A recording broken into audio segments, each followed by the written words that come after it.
ప్రపంచ ప్రఖ్యాతిగాంచిన తబలా విద్వాంసుడు జాకిర్ హుస్సేన్ కన్నుమూశారు. గుండె సంబంధిత సమస్యతో అమెరికా శాన్ ఫ్రాన్సిస్కోలోని ఓ ఆసుపత్రిలో చేరిన ఆయన చికిత్స పొందుతూ తుది శ్వాస విడిచారు. ఆయన మృతితో భారతీయ చలనచిత్ర రంగం, ప్రపంచ సంగీత అభిమానులు తీవ్ర శోకసంద్రంలో మునిగిపోయారు.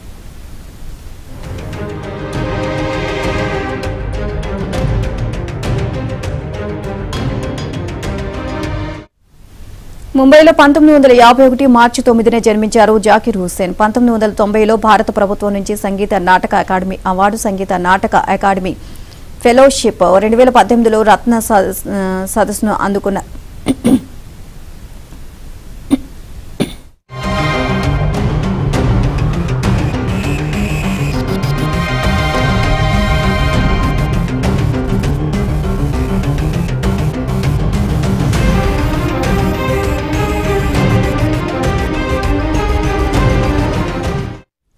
హుస్సేన్ మికీ హార్ట్, గియోవన్నీ హిడాల్గోతో కలిసి గ్లోబల్ డ్రమ్ ప్రాజెక్ట్ కోసం ప్రపంచ సంగీత ఆల్బమ్ విభాగంలో గ్రామీ అవార్డును గెలుచుకున్నారు.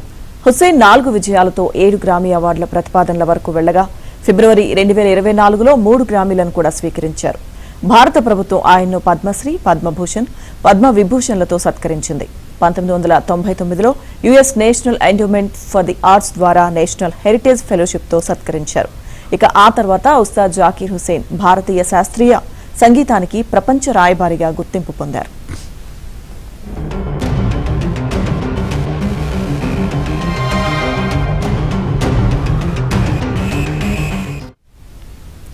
తబలా వ్యాధకారుడు ఉస్తాద్ జాకిర్ హుస్సేన్ అమెరికా మాజీ అధ్యక్షుడు బరాక్ ఒబామా ఆయన్ను వైట్ హౌస్ కు ఆహ్వానం అందుకున్నారు. ఇక తొలిసారి వైట్ హౌస్ లోకి వెళ్లేందుకు ఆహ్వానం అందుకున్న తొలి భారతీయ సంగీతకారుడు ఆయన. 1980వ దశకంలో పలు చిత్రాలకు సైతం పనిచేశారు.